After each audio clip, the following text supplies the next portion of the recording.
ಬಡುವ ಬೆಲೂನ್ದವನು. ಕೆಲವು ದಿನಗಳ ಹಿಂದ ಸಾರಂಗ್ಪುರ್ ಗ್ರಾಮದಲ್ಲಿ ವಿಮಲ್ ಎಂಬ ಹುಡುಗ ಇರ್ತಿದ್ನು.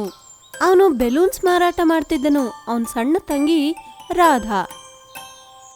ವಿಮಲ್ ಮತ್ತು ರಾಧನ್ ತಂದೆ ಕೆಲವು ದಿನಗಳ ಕೆಳಗ ಸತ್ತು ಹೋಗಿದ್ರು ಮತ್ತು ಅವ್ರ ತಾಯಿ ರಮ 3-4 ಮನೆಗಳಲ್ಲಿ ಭಾಂಡೆ ತಿಕ್ಕ ಕೆಲಸ ಮಾಡ್ಕೋತಾ ಜೀವನ ಗಳಿಸ್ತಿದ್ಲು. ಒಂದು ದಿನ ವಿಮಲ್ ಬೆಲೂನ್ಸ್ ತೆಗೆದುಕೊಂಡು ಹೊರಗೆ ಹೋಗ್ತಾ ಇರುವಾಗ ತನ್ನ ತಾಯಿನ ಹರಿದೋದು ಬಟ್ಟೆಯನ್ನು ನೋಡಿ,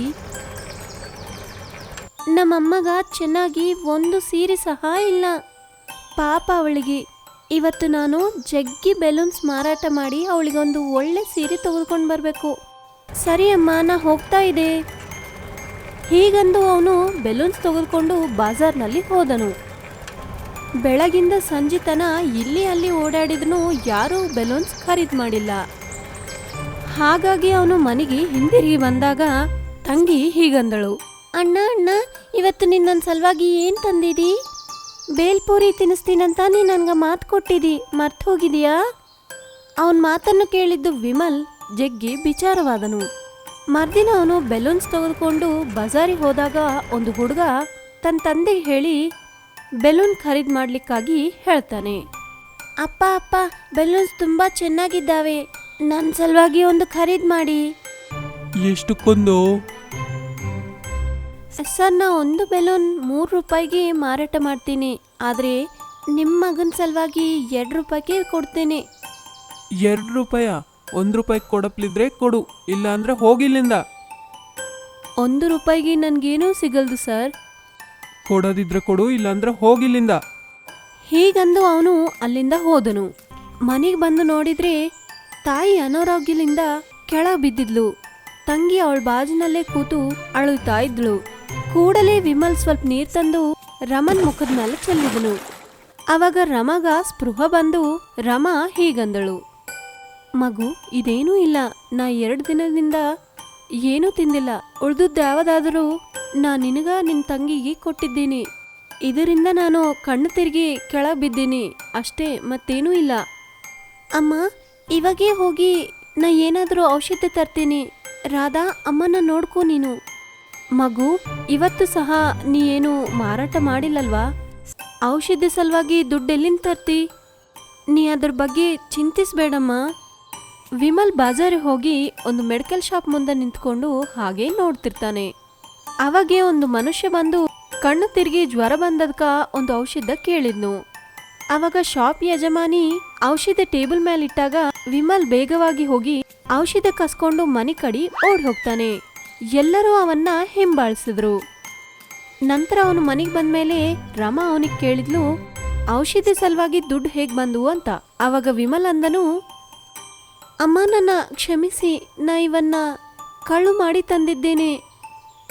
ಅವಾಗೆ ಮೆಡಿಕಲ್ ಶಾಪ್ದವನು ಹಿಂಬಾಳಿಸ್ತಾ ಮನೆಗೆ ಬಂದನು ಮತ್ತು ಎಲ್ಲ ನೋಡಿದ್ನು. ಅವಾಗ ರಮಾ, ಅಣ್ಣಂದಿರೇ, ಇವನ್ನ ಹೊಡಿಬ್ಯಾಡ್ರಿ, ನನ್ನ ಸಲುವಾಗಿ ಇವ ಔಷಧಿ ಕಳ್ಳು ಮಾಡಿದ್ದಾನೆ. ಇದೆಲ್ಲ ನೋಡಿದ್ದು ಶಾಪ್ ಯಜಮಾನಿ ಅಲ್ಲಿಂದ ಹೊರಟೋದ್ನು. ಮಗು, ಒಂದು ಮಾತು ಧ್ಯಾನದಿಂದ ಕೇಳು, ಎಂಥ ಪರಿಸ್ಥಿತಿಯಲ್ಲಾದರೂ ನಾವು ಕಳ್ಳು ಮಾಡಬಾರ್ದು. ಬಡು ಒಂದು ಮಣ್ಣಿನ ಏರೋಪ್ಲೇನ್. ಭಾಳ ವರ್ಷದಿಂದ ಸನತ್ಪುರ್ ಎಂಬ ಗ್ರಾಮ ಇತ್ತು. ಆ ಗ್ರಾಮದಲ್ಲಿ ರಾಹುಲ್ ಮೇಹುಲ್ ಎಂಬ 2 ಗೆಳೆಯರು ಇರ್ತಿದ್ರು. ಇಬ್ಬರು ಒಂದೇ ಸ್ಕೂಲ್ನಲ್ಲಿ ಓದ್ತಿದ್ದರು. ರಾಹುಲ್ ತಂದೆ ಲಡ್ಡ ಒಂದು ದೊಡ್ಡ ಶ್ರೀಮಂತನಾಗಿ ಇದ್ದನು.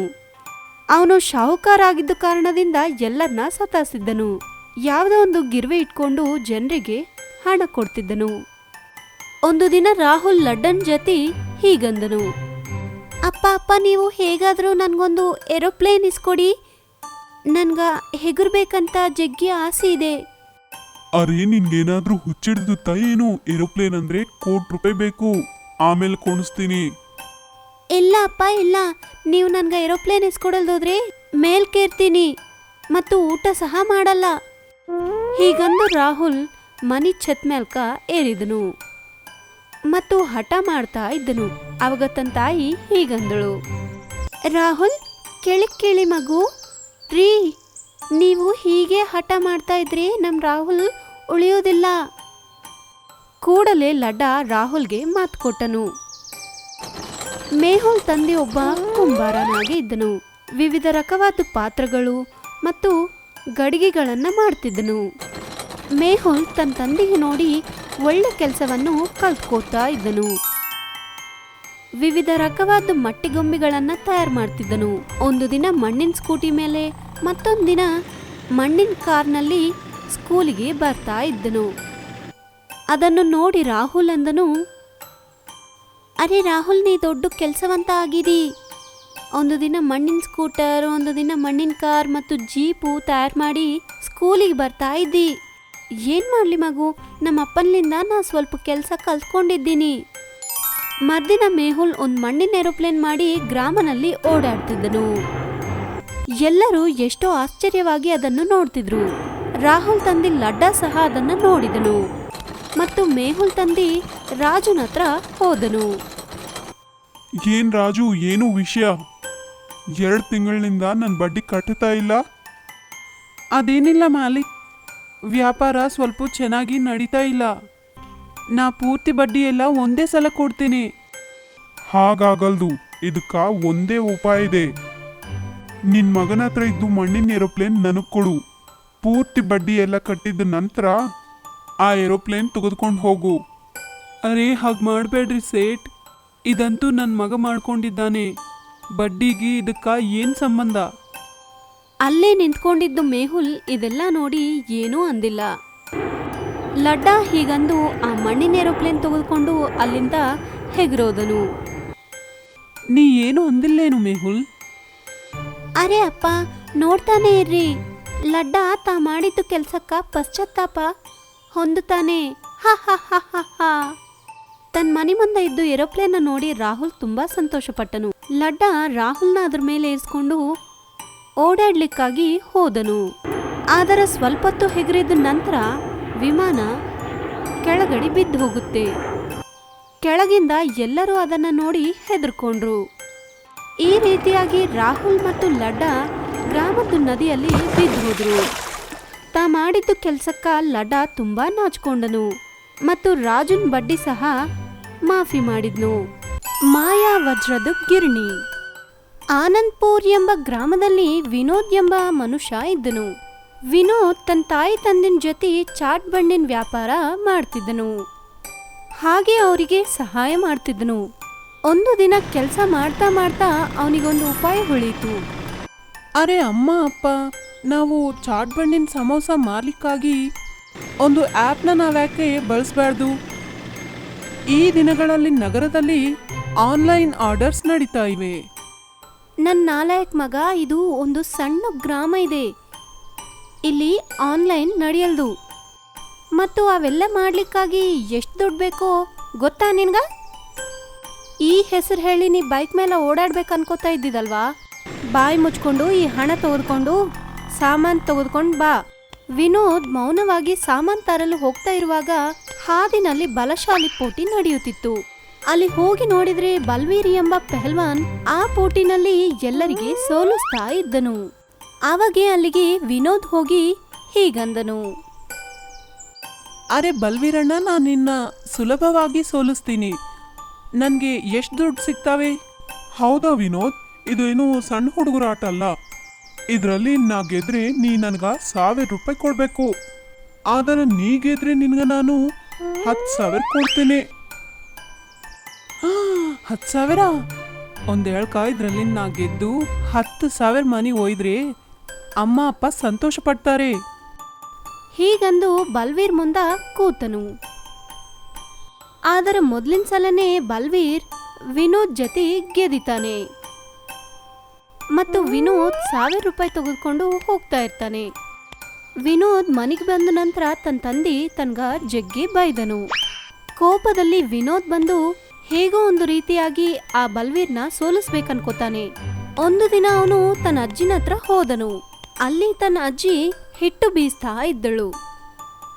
ಅದನ್ನು ನೋಡಿದ್ದು ವಿನೋದ್ಗೆ ಒಂದು ಐಡಿಯಾ ಬಂತು. ಅಜ್ಜಿ ಅಜ್ಜಿ, ನೀ ಇಷ್ಟು ವರ್ಷದಿಂದ ಹಿಟ್ಟು ಬೀಸ್ತಾ ಇದ್ದಿದಲ್ವಾ? ಆದರೆ ನಿನ್ನ ಕೈ ದೃಢವಾಗಿ ಆದ್ವಾ? ಇಲ್ಲಿ ಬಂದು ನೋಡು, ಎಷ್ಟು ದೃಢವಾದ್ವೋ ನಾ ತೋರಿಸ್ತೀನಿ ನಿನಗ. ಹೀಗಂದು ನಾನಿ ವಿನೋದ್ಗೆ ಒಂದು ಪೆಟ್ ಹಾಕಿದ್ಲು. ವಿನೋದ್ ದೂರ ಹೋಗಿ ಬಿದ್ದನು. ಅವಾಗೆ ಅವನು ಮನೆಗೆ ಬಂದು ಅಡಿಗೆ ಮನೆ ಮೇಲಿಂದ ಒಂದು ಹಳೆ ಗಿರಣಿ ತೆಗೆದನು ಮತ್ತು ಪ್ರತಿದಿನ ಹಿಟ್ಟು ಬೀಸುವುದನ್ನು ಪ್ರಾರಂಭ ಮಾಡಿದ್ನು. ಅಮ್ಮ, ನೀ ಏನಾದ್ರೂ ಹಿಟ್ಟು ಬೀಸ್ಬೇಕಂದ್ರೆ ನನಗ್ ಕೊಡು, ನಾ ಅದನ್ನ ಮೆತ್ತಗೆ ಬೀಸಿ ಕೊಡ್ತೀನಿ. ಪ್ರತಿದಿನ ಅವನ ತಾಯಿ ಬ್ಯಾಳಿ, ಅಕ್ಕಿ, ಕಡ್ಲಿ ಕೊಡ್ತಿದ್ಲು. ಅವೆಲ್ಲನೂ ವಿನೋದ್ ಬೀಸಿ ಹಿಟ್ಟು ಕೊಡ್ತಿದ್ದನು. ಒಂದು ದಿನ ತಾಯಿ ಬೀಸ್ಲಿಕ್ಕಾಗಿ ಏನೂ ಕೊಟ್ಟಿಲ್ಲ, ಆದ್ರೆ ಅವನು ಕಲ್ಲು ತಂದು ಅದರಲ್ಲಿ ಹಾಕಿ ಬೀಸೋದು ಶುರು ಮಾಡಿದನು. ನೋಡ್ತಾ ನೋಡ್ತಾನೆ ಅದರಿಂದ ಜಗ್ಗಿ ವಜ್ರ ಹೊರಗಡೆ ಬಿದ್ದುವು. ಎಷ್ಟು ಕಲ್ಲು ಹಾಕ್ತಿದ್ನೋ ಅಷ್ಟು ವಜ್ರಗಳು ಬರ್ತಾ ಇದ್ವು. ಇದು ನೋಡಿದ್ದು ವಿನೋದ್ ತಾಯಿ ತಂದೆ ಜಗ್ಗಿ ಸಂತೋಷ ಪಟ್ರು. ಅರೆ, ಇದಂತೂ ನಮ್ ಹಿಂದಕ್ಕಿನ ಅವ್ರ ಗಿರಣಿ ಇದೆ, ಇದರಲ್ಲಿ ಮಾಯ ಇದೆ ಅನಿಸ್ತಾ ಇದೆ. ಅರೆ, ಇವತ್ತಿಗೆ ನನ್ನ ಬುದ್ಧನ್ ಮಗನ್ ಕೆಲ್ಸದಿಂದ ಒಂದು ಪ್ರಯೋಜನ ಸಿಕ್ಕಿತು. ವಿನೋದ್ ತಾಯಿ ತಂದೆ ಆ ವಜ್ರಗಳನ್ನ ಮಾರಾಟ ಮಾಡಿ ಒಂದು ದೊಡ್ಡ ಮನೆ, ಬಂಡಿಗಳು, ಜಗ್ಗಿ ಹೊಲ ಖರೀದ್ ಮಾಡಿದ್ರು. ಅವರು ಗ್ರಾಮದಲ್ಲಿ ಬಡವರಿಗೆ ಸಹ ಸಹಾಯ ಮಾಡ್ತಿದ್ರು. ತಿಂಡಿ, ಬಟ್ಟಿ ಮತ್ತು ದುಡ್ಡು ಕೊಟ್ಟು ಎಲ್ಲರನ್ನ ಸಂತೋಷಗೊಳಿಸ್ತಿದ್ರು.